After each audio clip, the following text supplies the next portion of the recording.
Good morning. For module number 13, we have the remainder and factor theorem. For module number 14, we have the integral root and rational root theorem.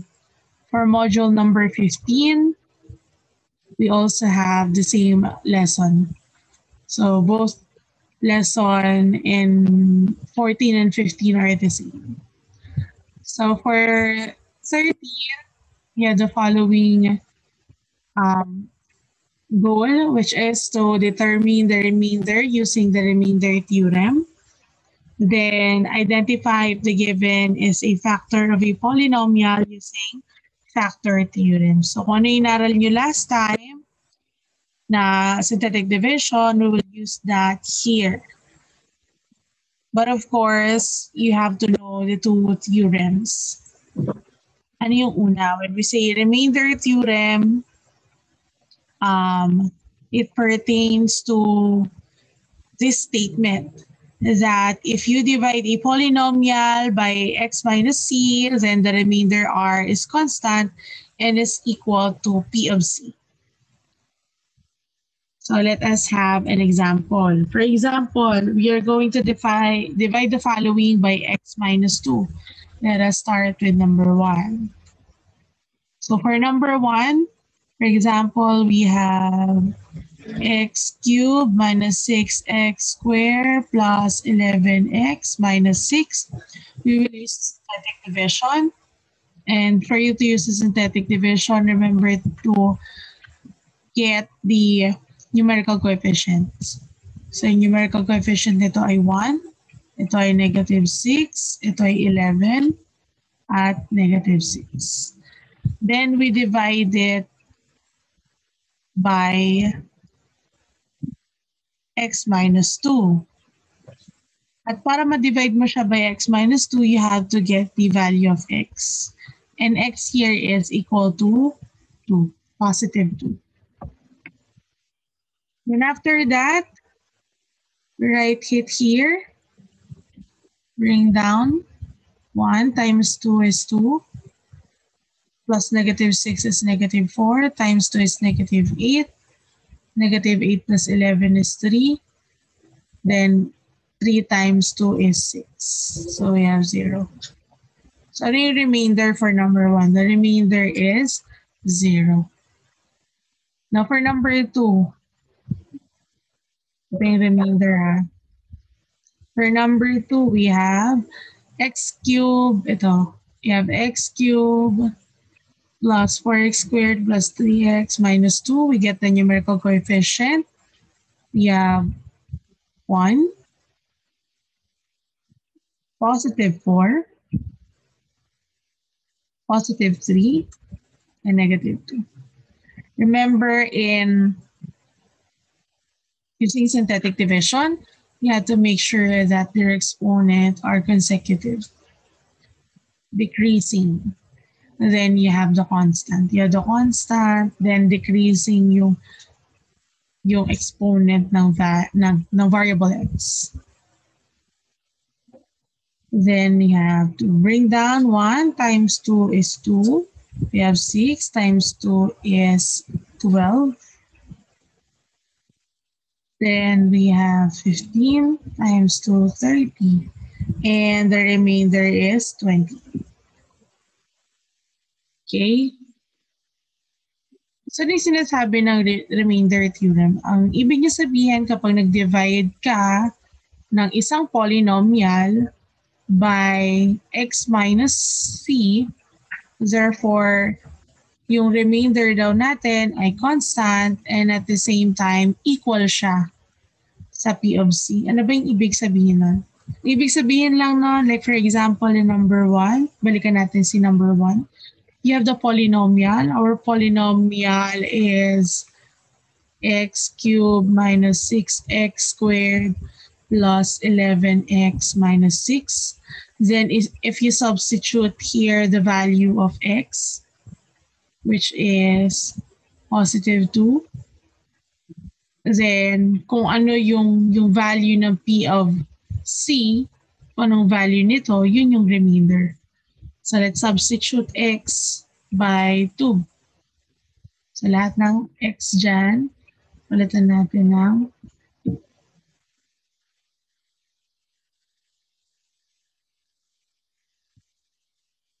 so I have here 8 minus 4 times 6, it's 24 plus 22 minus 6.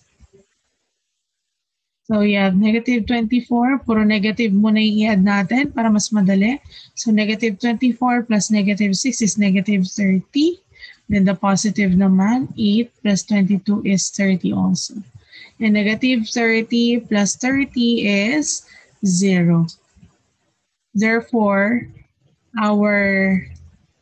ulitin ko ng sulat to our P of 2 is equal to 0. So ano yung magiging remainder natin? Remainder natin ay 0. So yun yung ibig niya sabihin that if you are dividing this to the polynomial, then your remainder is equal to P of C. And you can get that P of C if you substitute the value of X or the one you have to divide, which is the dividend. I mean, not the dividend, but the divisor.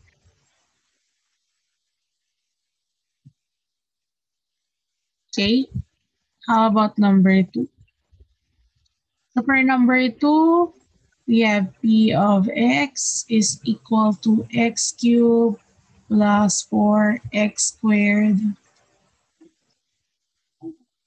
for we have 4X squared plus 3X minus 2. Then we substitute here 2. Substitute 2 to the X in the polynomial. So we have 2 cubed plus 4 times 2 raised to 2 plus 3 times 2 minus 2. Have here 8 plus 4 times 4 is 16 plus 6 minus 2. So the answer here is 28.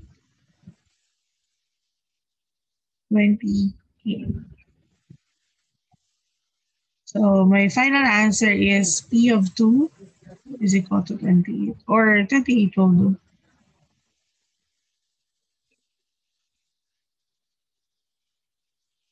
Okay, any question? So you know already the meaning of the remainder theorem. How about the factor theorem? Ano naman yung ibig niya sabihin? Since we are dividing, when can you, what do you think is the remainder of the factors of a given polynomial? Like for example, in number 1. So sa number 1, 0 yung remainder. Ano bang ibig sabihin nun? Anong ibig sabihin nun? Meaning, this is a factor of a given polynomial. Ibig sabihin, si x minus 2 ay factor ng 1. Okay, ng polynomial in the given in number 1. So yun yung ibig sabihin nun. Okay? So what is the factor theorem? Factor theorem states that if a polynomial has x minus c as a factor, therefore si p of c ay 0. So ulitin ko if you divide x minus c to the given polynomial, then it is a factor. Magiging factor lang siya if and only if we have here if and only if p is equal to c. Let us find out.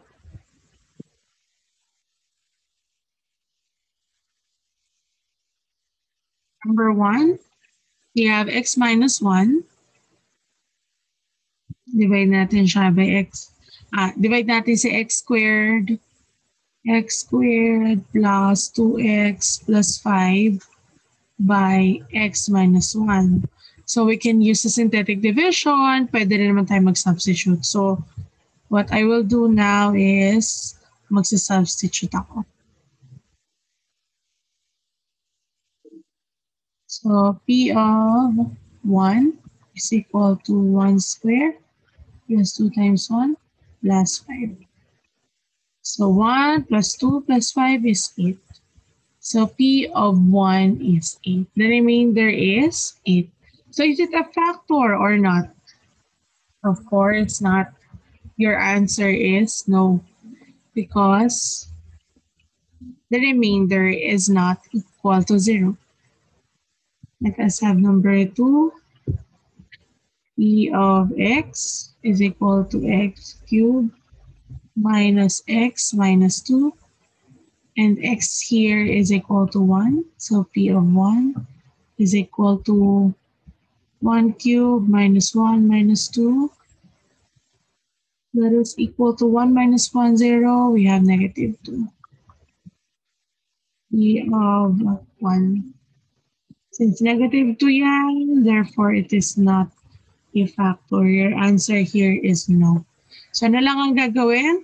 Ang gagawin lang, you will substitute the value of x here in number 3, 4, 5 para malaman nyo yan yung remainder. Pag nalaman nyo na yung remainder, you'll able to answer if this is a yes or a no. Is it a factor or not a factor? Okay, so yun lang yun. Yung statement. Ibig sabihin ng statement of the given theorem, the factor theorem. So for your activity number 3, ang gagawin nyo lang dyan, you have to color the box if it is a factor of the given polynomial or not. Of course, you have to write your solution. Lagi may solution. So let us have module number 14. For module number 14, you have to find the integral and rational roots of the polynomials using synthetic division and apply the rational root theorem.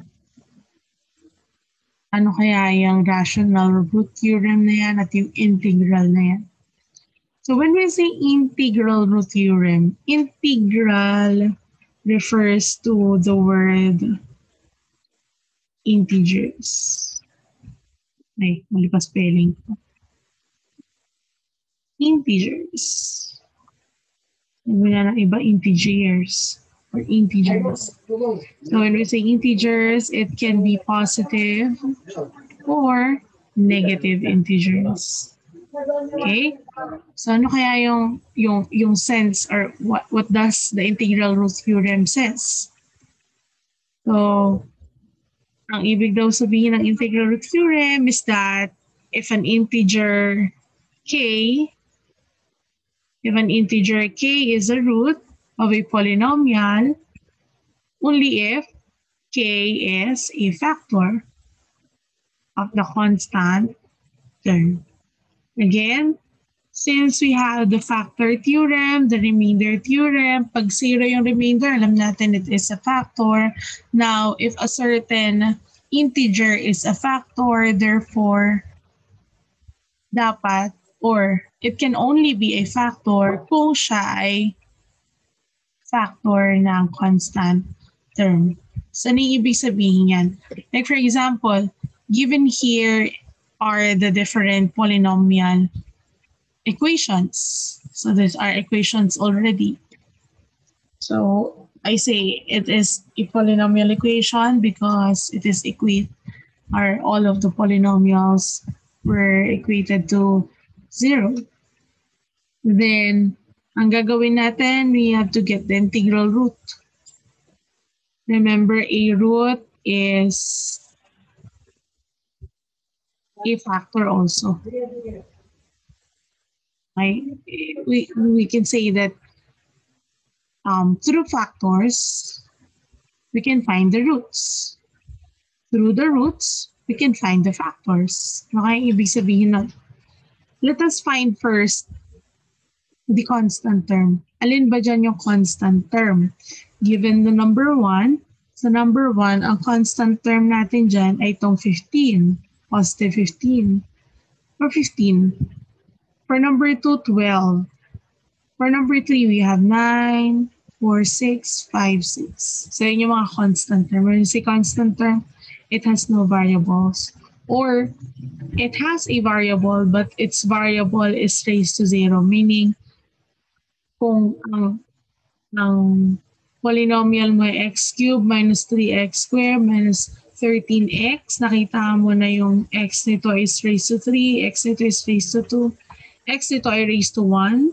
That's an imaginary exponent na yan because it's 1. Then dito, of course, ano ba kasunod ng 3, 2, 1? Pababa, of course, 0. And anything you raise to 0 is equal to 1. Again, anything you raise to 0, any number, how big, how small is that, any variable, as long as it is raised to 0, it is equal to 1. So kaya ang variable niyan is raised to 0. Okay? Ano yung integral root? Yung integral root makukuha natin through these constant terms. Anong gagawin natin sa mga constant terms? Ang gagawin natin sa mga constant terms ay kukunin natin yung kanilang factors. For number 1, 2, 3, kunin natin yung factors. So for number 1, ano ba yung mga factor ng 15? So the factors of 15 can be a positive or negative 1, positive negative 3, positive negative 5, positive negative 15. Ito yung mga factors. So ano yung mga possible roots? When we say roots, possible factors. So mga possible factors nitong polynomial na to ay positive negative 1, positive negative 3, positive negative 15. Ay, 5 muna. 5. 5. Then, we have positive negative 15. Okay? For number 2, ano yung mga factors ng 12? Factors ng 12 ay positive negative 1, 2, 3, 4. Siyempre may positive negative yan. It can be positive or negative. And then last is 12. How about for number 3? We have positive negative 1, 3, 9. So these are the possible roots. Bakit siya naging possible root? Possible, ibig sabihin posible. Posible na nandyan or ilan dyan yung roots. At nakadepende yung roots sa degree. When we say degree, ano yung highest exponent of the polynomial? Okay, so given the number 1, the highest exponent here is 3. Therefore, meron tayong tatlong roots. Kahit alin dyan, magsusolve ka muna. Okay? For number 2, meron din tayong ilan? Tatlong roots. So, tatlo yan dyan. Dito, 4, tatlo yan. Of course, positive 1 is different from negative 1. So, makikita nyo, akala nyo tatlo lang. Pero in totoo, it has positive, negative, and they are different. Okay, so paano matitest? If it is a factor, a root or not, syempre gagamitin nyo yung factor theorem. Ano yung ginagawa sa factor theorem? Magsasubstitute. So let us try number 1. So for number 1, we have p of x. Then we have x cubed. Substitute natin siya ng 1. Parenthesis. 1 cubed minus 3 times 1 squared minus 13 times 1 plus 15. And this is 1. 1 minus 3 minus 13 plus 15. So doon na tayo sa mga negative numbers. 13 minus Negative 13 minus 3, that's negative 16. 1 plus 15 is 16. Therefore, P of 1 is 0. This P of 1. Now, kung yan ay 0, ibig sabihin isa siya sa mga roots. So, kung tatlo yan, dalawa na lang ang hinahanap. At ganito din ang process na gagawin. Okay?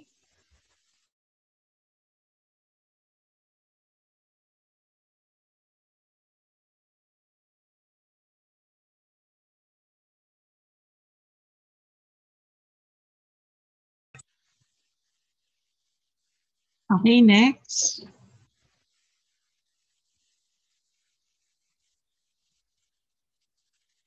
How about the rational root theorem? As you can see in number 4 and 5, you look at number 4 and 5 here. So for number 4 and 5, pansinin nyo yung difference niya sa numbers 1, 2, and 3. So numbers 1, 2, 3, if you look at the numerical coefficient of the term with the highest exponent, yung term na may highest exponent, if you compare that, the numerical coefficient of that to the numerical coefficient of this, the term with the highest exponent, magkaiba sila. So tingnan natin, meron ba siyang epekto sa kung ano yung mga possible roots ng ating polynomial equation? So let us have the rational root theorem. So when we say rational, meaning it is a fraction. Okay? So pag fraction, you have the numerator and the denominator. So ano yung ibig sabihin ng rational root theorem? So a rational number or a fraction, P over Q or P divided by Q, where Q is not equal to 0, expressed in lowest term, so lowest term siya, is a root of the polynomial, root of a polynomial, only if P, yung nasa denominator, is a factor of the constant term, and Q, yung nasa numerator, is a factor of the leading coefficient. Ang sabi dito, we have a rational number. It can be a factor of the polynomial if and only if the numerator, which is Q, is a factor of the leading coefficient. Mamaya malalaman niyo yung ibig sabihin ng leading coefficient. And yung nasa denominator naman is a factor of the constant term. So let us have an example. So for number 1, alamin muna natin ano ba yung leading coefficient. We already know kung ano yung constant term. When we say constant term, it is a term with no visible variable because the variable is raised to 0 and anything, any variable, any number that is raised to 0 is equal to 1. So kaya nga, hindi na nakikita or not visible na yung variable. So kung constant lang ang pinag-uusapan, ano ba yung mga constant term ng mga polynomials? We have 6, 6, 6, 10, 12, right? How about for the leading term or the leading coefficient? Sa leading coefficient, nanggaling siya sa leading term. Ang leading term ay yung term na merong highest exponent. Ang tawag natin doon sa highest exponent na yan ay degree. Okay? So pag tinanong kayo, what is the degree of the polynomial number 1? So sabihin natin 3. What is the degree of number 2 polynomial? 3 also. So number 3, 4. So number 4, 3. So number 5, 4. Okay, so yun yung degree. Kung anong term yung merong degree or that contains the degree or the highest exponent, therefore that is the leading term.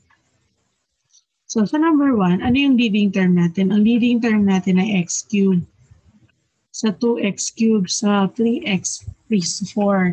Sa 4, 2x raised to 3. And then sa 5, 3x raised to 4. So yan yung mga leading terms natin. Why? Kasi yan yung terms na merong highest exponent or it contains the degree. Then ano naman yung leading coefficient? Sabi ko galing siya or that is included sa ating leading term. Siyempre yung coefficient. Anong coefficient yun? Yung numerical coefficient niya. Ano yung numerical coefficient nito? We have 1, 1, 1. Ito, 2, 3. So dito hindi natin nakikita but it has a numerical coefficient of 1. 1, 1, 1. Dito 2, dito 2. So yung yung rational number is consist of 2. Yung nasa numerator niya ay yung factors ng constant. At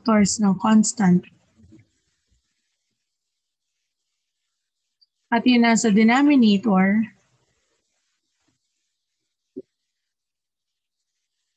which is q ay yung factors ng leading coefficient. Okay? So let us have number 1. Okay, pakita ko sa inyo yung number 1. Pag rational number ang ginamit, we have the factors of 6, which is positive 1, positive negative 2, positive negative 3, positive negative 6. Ano yung numerical coefficient ng x cubed? It's 1. Kaya ang factor lang naman ng 1 ay positive and negative 1. Therefore, if you divide, ang ibig sabihin nito, divide. So kapag dinivide natin yan, 1 divided by 1 is 1. So ano yung mga possible roots? Possible roots ay positive negative 1. Divide natin siya sa 1, positive negative 2, positive negative 3, positive negative 6, right? So kapag 1 yung numerical coefficient, anong nangyayari? Pag i-divide lang natin sila lahat sa 1. Hindi katulad pag sa number 4, for example, number 4 naman. Sa number 4, ang factors, the constant term is 10. Or the numerical coefficient of the constant term is 10. Then, the numerical coefficient or the leading coefficient is 2. So, hanapin natin yung factors niyan. Positive negative 1, positive negative 2, positive negative 5, positive negative 10. Ito namang isa, positive negative 1, positive negative 2. So, anong gagawin natin? Lahat sila i-divide natin dun sa factors ng 2. So, kapag divide mo yan, makukuha natin yung possible roots. Ano yung mga possible roots na makukuha natin dyan?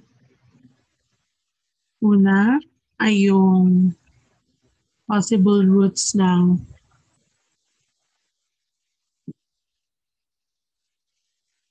1 divided by 1, that's 1. 2 divided by 1 is 2. 5 divided by 1 is 5. 10 divided by 1 is 10, right? So we're done with this. How about positive negative 2? So it could be positive negative 1 divided by 2 is 1/2. Positive negative 2 divided by 2 is 1. Positive negative 5 divided by 2 is 5/2. Then positive negative 10 divided by 2 is positive negative 5. So meron na tayo ng 2, 2, 5, 2, 5, tsaka 1. So, ito yung magiging possible roots niya sa number 4. So, kapag ang numerical coefficient ay hindi 1, anong mangyayari? You have to divide the factors of the constant term dun sa leading coefficient para makuha mo yung possible roots. While kapag 1, ang numerical coefficient or the leading coefficient, makikita nyo integral root. So much better na gamitin. Much better if we are going to use the rational root. Or what I mean is the rational number. Rational root theorem. Bakit? Kasi it includes both the integral and the rational. Okay? It includes both the integral and the rational root. So kung mapapansin nyo sa number 1, 2, 3, 4, 5, meron ditong nakalagay na x sub 1 is equal to and so on. Ibig sabihin yan yung mga known roots.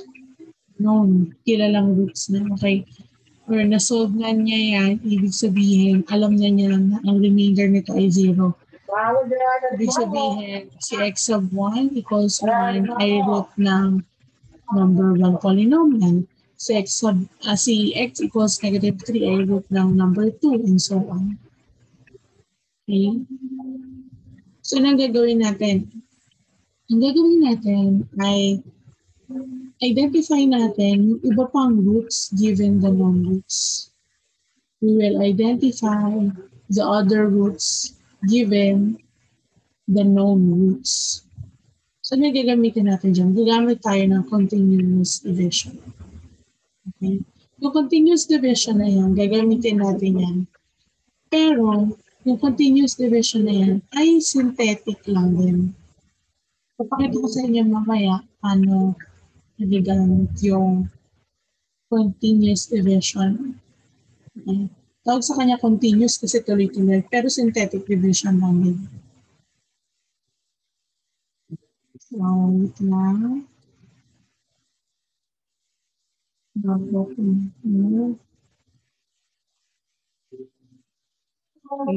Wait.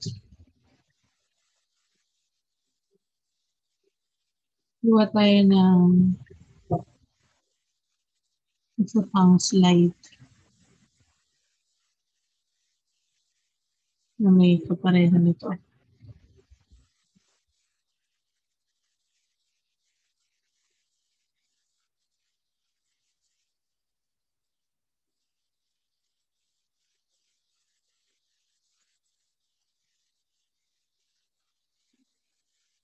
So let us have number 1 to 5 again.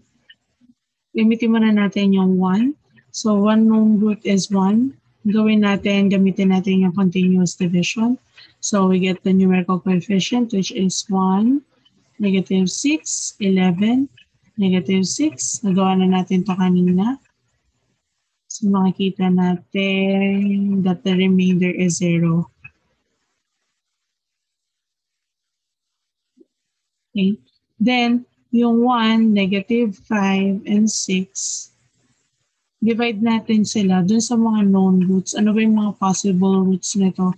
Sabi natin kanina, yung possible roots nito ay positive negative 1, positive negative 2, positive negative 3, and positive negative 6. Then after that, pili tayo dyan ng isa. We're done with positive 1. Kinuha ko to. Then I will continue dividing by synthetic division. So, kunin naman natin yung negative 1. Try natin. Kapag 0 yung remainder niya, ibig sabihin root yun. Ilan ba yung roots natin? We have 3 roots. So, we will identify the other 2. 1 times negative 1. Yes, negative 1. This is positive 6 times negative 1. Negative 6. So, this is 0. Dahil 0 yung remainder, therefore, negative 1 is also a root. So, x sub 2 is equal to negative 1. Pwede rin yan na positive 1, negative 1. Pwedeng ganyan, pwedeng pa ganito.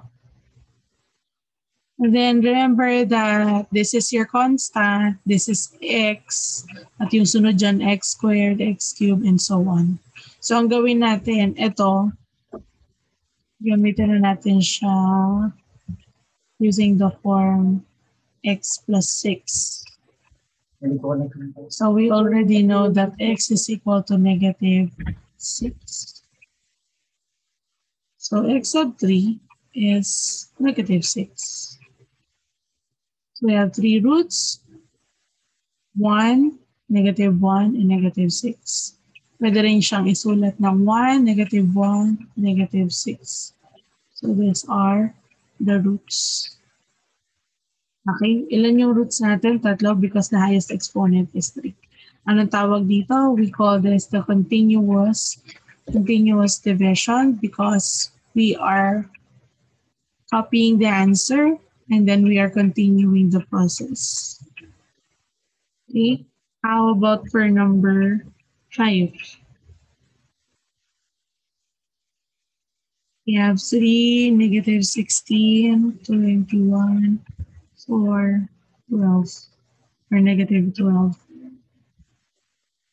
Then we have negative 2/3. Kung multiply natin siya, bring down first. Multiply natin siya to negative 2/3. So negative 2/3. Pakita ko lang dun sa mga hindi alam paano mag-multiply ng whole number at fraction. Cancel. So we have negative 2. So this is negative 18.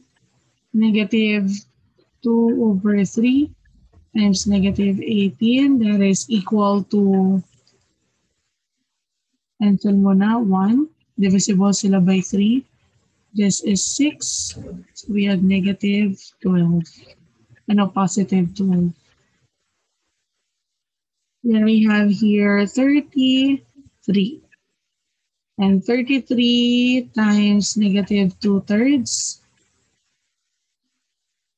They are both divisible by 3. So negative 2 times 11 is negative 22. And we have negative 18. Then negative 18 times negative 2/3. We have positive 12. Positive 12. So this is 0. Therefore, we have 3, negative 18, 33, negative 18, 0. I will erase this.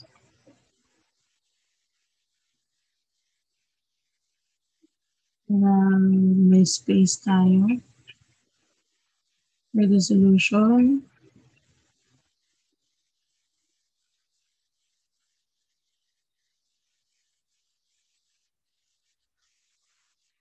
I will continue the process. We have 3, negative 18, 33, and negative 18. So, ano ba yung mga possible roots nito? Possible roots niya ay meron tayo 1, 2, 3, 4, 6, 12. Then divide natin siya sa 3. Positive, negative 1/3. Positive, negative 2/3. Positive, negative 4/3. And yun lang. So nakuha na natin sa negative 2/3. Try ulit natin. Start tayo kay 1. So 1, 3 times 1 is 3. Negative 15 times 1 is negative 15. This is 18 times 1, 18, 0. So 1 is a factor. Therefore, we have here 1. Ano pa kaya? Try natin negative 1. We will copy this, then we will continue the process. We have 3, negative 15, and 18. Mag-try tayo ng negative 1 kung oo. So we have 3 times negative 3 is negative. 3 times negative 1 is negative 3. So negative 18 siya.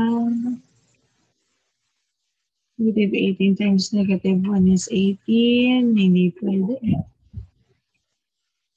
Okay, try naman natin 5. Ay. Ano ba mga...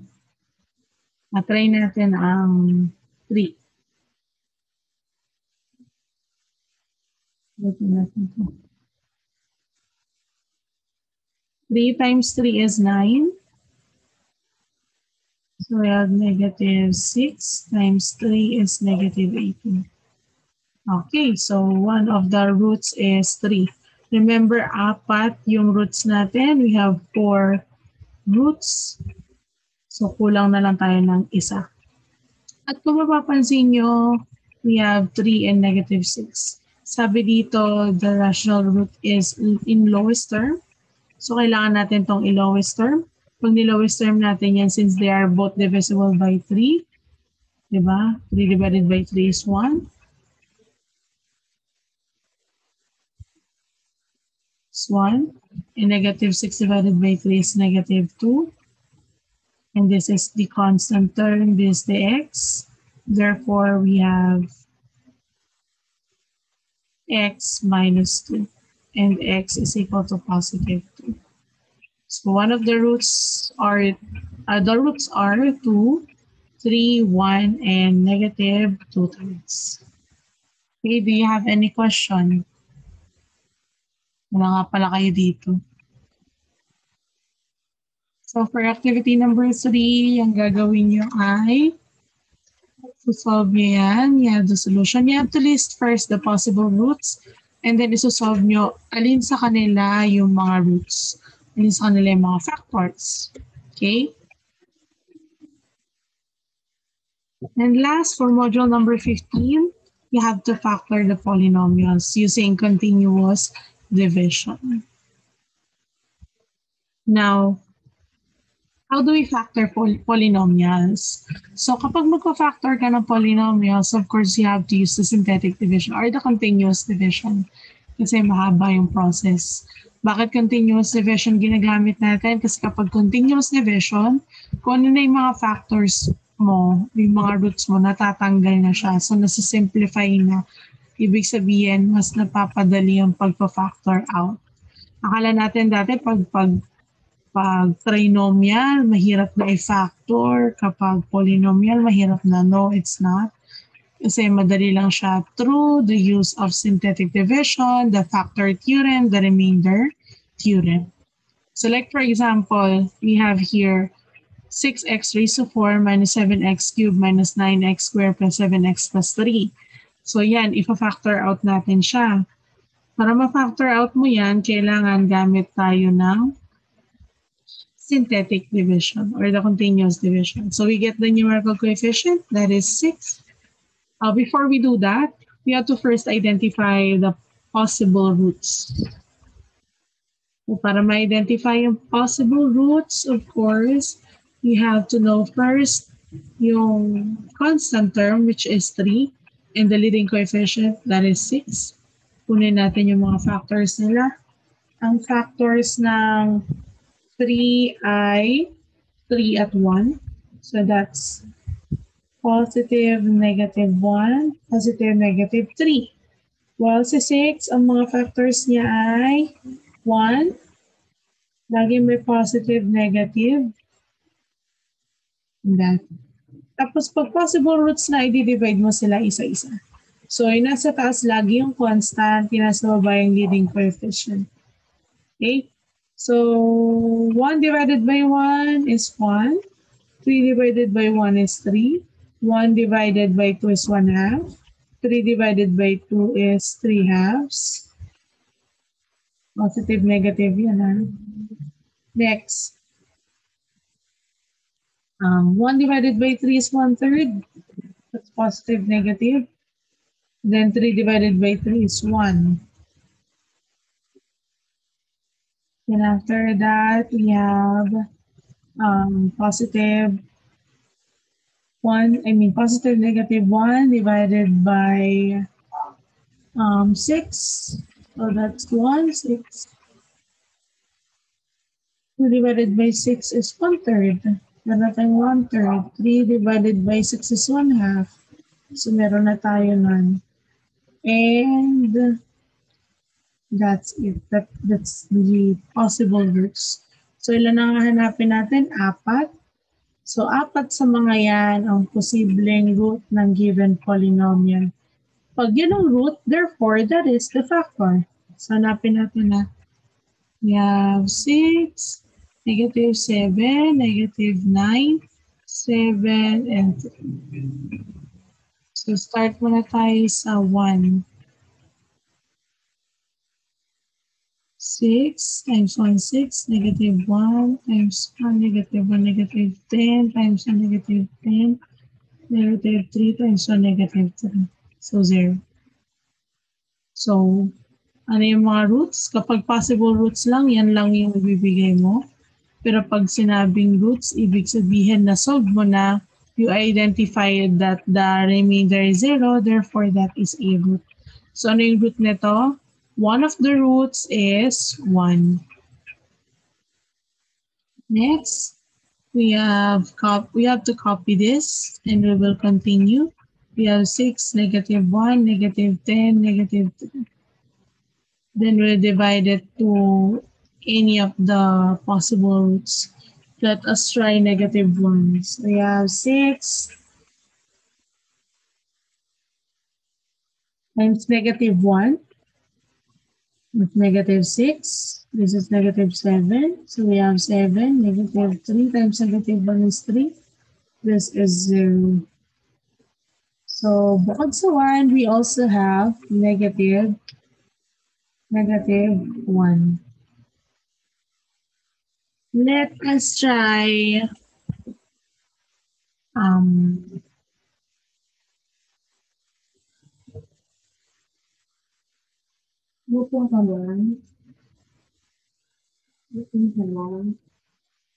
let us try 1/3 positive, 1/3.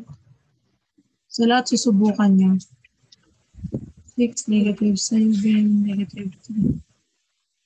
Let us try positive 1/3. 6 divided by 1/3 or times 1/3 is 3. Or no, 2.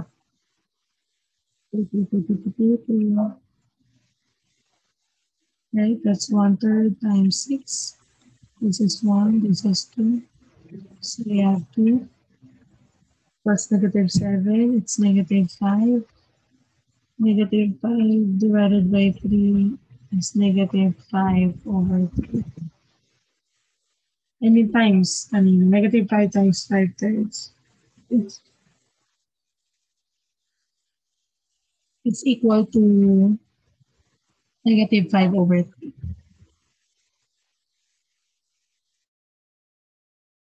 Let us try number 3 kasi hindi magiging 0 yung remainder niya.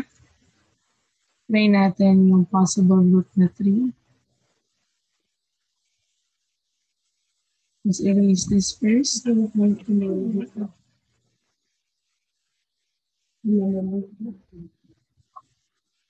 So let us try using 3. So we have 6 times 3 is 18. So we have 11 times 2, 33. No, it is not. Pwede rin tayong factoring. Okay? Or pwedeng ituloy natin yung continuous division. So we can use here factoring or still continue. Let us try factoring. Kung saan kayo mapapadali, I will show you both. So, tapusin natin yung continuous para makita niyo yung difference ng dalawa. So if we continue this, we have 6 -7, -3, 0. Na-try na natin yung 1/3 kanina. Let us try the -1/3. That's 6. 6 times -1/3 is -2. This is -9. This -1/3 is 3. Therefore, hindi ko na kailangan itong 0. Don't need this anymore. Because that's 0 already. And -3 plus 3 is 0. So, of course, you already know that -1/3. The 0 yung remainder, isa siya sa mga roots. So, we have 1, -1, and -1/3.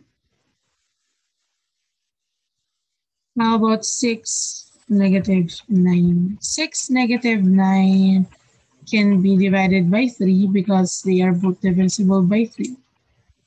So this is 2, this is -3, this is your constant, this dx for the linear term. So this is 2x minus 3. And if you solve for the value of x, all you have to do is to equate this to 0. Ito yung tamang process. Shortcut lang natin kanina kasi you already know this. Pero kapag may numerical coefficient na yung x, of course, you have to divide both sides. Pagka-transpose natin, kung negative yan, this will become positive. Then divide both sides by 2. So we have 3 halves. And 3 halves is one of the roots. Okay? So nasa roots pa lang tayo. Sulat ko na maayos. Sulat ko lang na maayos. Yung roots nito ay 1, -1, -1/3, and 3 halves.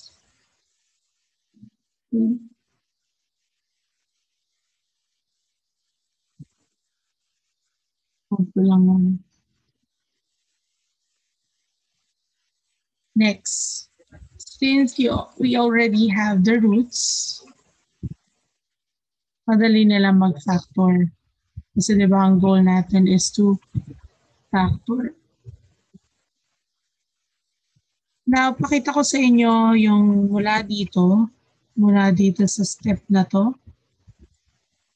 Paano siya gagawin kapag factoring? Marunong naman na kayo. Diba 6, -7, -3, and this is the constant. This is x, this is x squared. This is the quadratic term, the linear term, the constant term. So meaning this is x, 6x squared minus 7x minus 3. And you can also use a factor. You may also factor this. So you get the factors of 3. So dapat ang kanyang product ay 3, pero ang product nila ay 3, pero ang sum nila ay 7. -3 tapos -7. So ano ba yung mga factors niyan na pwedeng maging -3 at -7? Pwede natin sana gamitin yon, no? Pero since the numerical coefficient here is 6, isip tayo kung ito ba ay 6 at ito ay 1, tapos ang factor nito ay 3 at 1. Sa tingin nyo ba magiging 7? This is 3, 6, magiging 9. Kapag ito naman ang ginawa kong 1, ito yung 3, sobra. So, we can factor out siguro yung 6. So, 6, gamitin natin yung factor na 3 at saka 2. Then, yung factors ng 3, assign tayo. You have here 1, and here is 3. So, since negative yan, therefore, the other one is positive or has a plus sign. The other one has a minus sign. So, sa tingin ko, ito yung positive, ito yung negative. So, pag check natin sila, 1 times 2x is 2x, 3x times negative 3 is negative 9x. Pag inad natin yan, we'll have negative 7x. So it will satisfy the given, or you will end up with this quadratic expression. So meron tayong 3x plus 1 at yung isa naman ay 2x minus 3. So para makuha mo yung x dyan, yung value of x, yung root, all you have to do is to get x by transposing this, or equate muna natin para mas madali maintindihan ninyo. Equate natin siya sa 0. So you have 3x equals negative 1. Divide both sides by 3. So x is 1/3, negative 1/3. Then equate natin sa 0. We have 2x equals 3. Of course,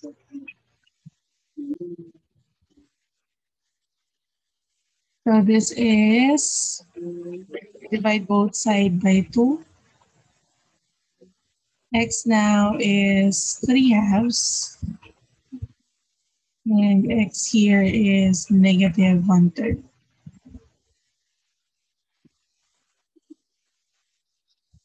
Okay? So, pwedeng factoring, pwedeng ganito, pwedeng ganyan, pwede naman din ganito. It's up to you kung saan kaya mas mapapadali. Kaya lang, hindi naman roots yung hinahanap, di ba? We are asked to look for the factors. So kapag alam mo na yung roots, dito pag pinactor out mo na, matik na, you already have the two factors, two binomials, yung factor niya. So pwede na natin sabihin that the factors are 3x plus 1 and 2x minus 3. Pero kapag nanggaling ka sa root, ang gagawin mo ay gagawin mo silang binomial. So ito magiging x minus 1 kasi ita-transpose mo siya. Ito magiging x plus 1. At ito 3x plus 1. Ito ay 2x minus 3. So kung papansin nyo, ang technique lang dito is that yung denominator, siya yung numerical coefficient ng x. At kung negative yan, magiging positive dito. Again, yung denominator, yun yung katabi ng x. At kung positive yan, magiging negative siya dito. So we still have the answer. So ito yung answer. Uy, kulang ako ng 1.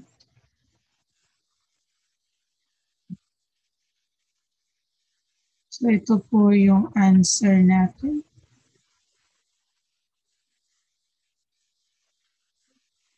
Okay, next.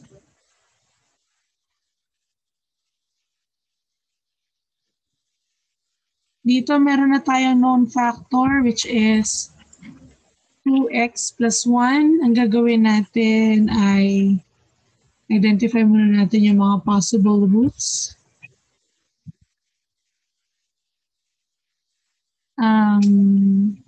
Ating constant ay 3, constant term is 3, leading coefficient ay 2.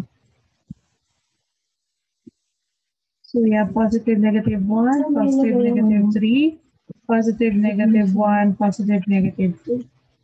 So the possible roots are 1, positive negative 1, positive negative 3. Pag dinivide mo sila sa 1. Pag sa 2 naman, positive negative 1. 3. Pag sa roots naman, we have positive negative 1 divided by 2 is 1/2.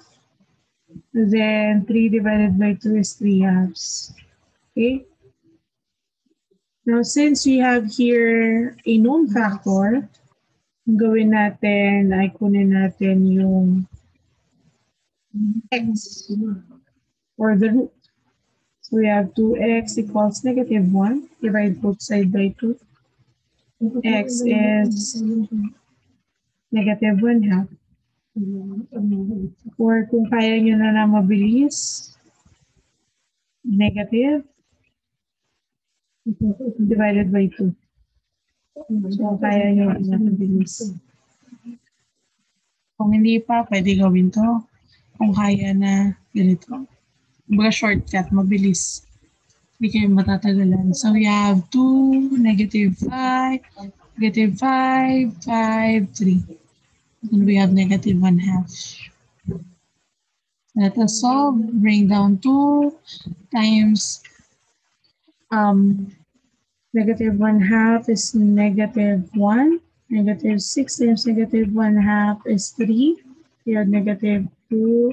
We have 1, 6, negative 3. Okay, so this is 0. So we have here 2, negative 6, negative 2, and 6. Let us try 3, positive 3. So we have 2, 6, 0, 0, negative 2 times 3, negative 6. Okay, so this is 0 already. Ulitin ko 2 times 3, 6. This is 0. Times 3, 0. Negative 2 times 3, negative 6, 0. So, ano na yung mga roots? 4 yan. Una sa mga roots ay negative 1 half. 3. And later on yung factors naman. So, meron tayong 2, 0, negative 2. So, gawin natin dito, assign natin, since this is, we already know that this is the constant. This is the x, linear term, quadratic term, or the x squared. Therefore, we know that this is 2x squared minus 2. Okay? Or pwede natin siya i-lowest term. Pwede tayo mag-lowest term. So, ang lowest term niya ay 2, negative 2. Divide natin siya. It's 1, negative 1. Ulitin ko, this is x squared kasi 0 nga yung nasa baba. 0 yung nasa gitna. This is the constant. Therefore, we have x squared minus 1 equals 0. Then, para makuha mo yung factors yan, ang roots niyan, ang gagawin natin ay we will use the transpose, then get the square root. X is equal to positive negative 1. So, ano na yung mga roots? The roots are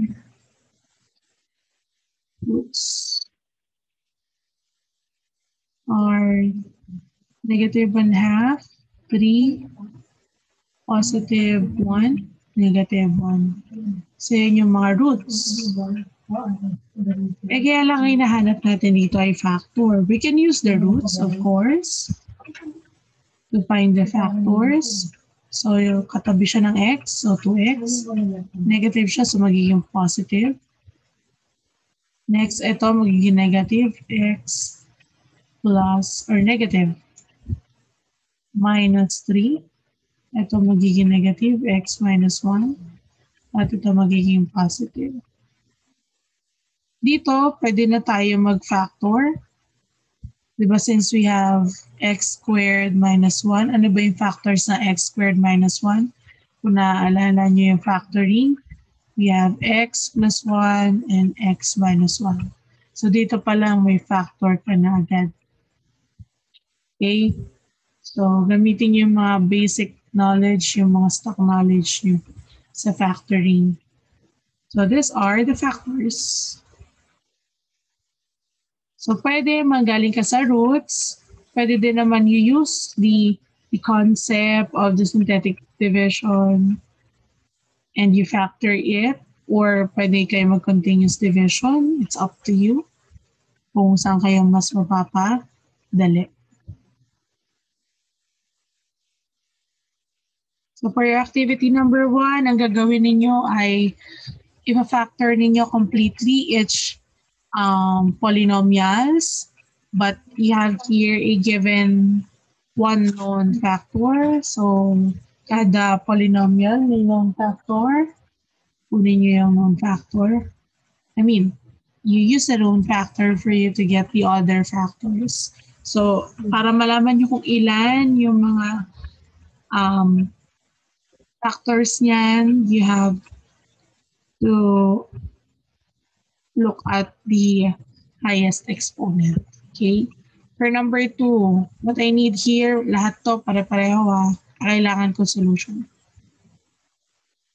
So for activity number 2, you have to solve alin dyan yung factors, i-match niyo sila. Then for activity number 3, you have to color the box that contains the factors. Okay, whatever color, it's your choice. So don't forget to do your valuing, the reflection. We have reflection for module number 13, module number 14, module M, then module number 15. Okay? So dapat 15 valuings na yung meron kayo. 15 na valuing na. Ha? Then tomorrow we will have 16, 17, 18. Okay, so thank you for your time. I hope you're all doing well. Have a great day.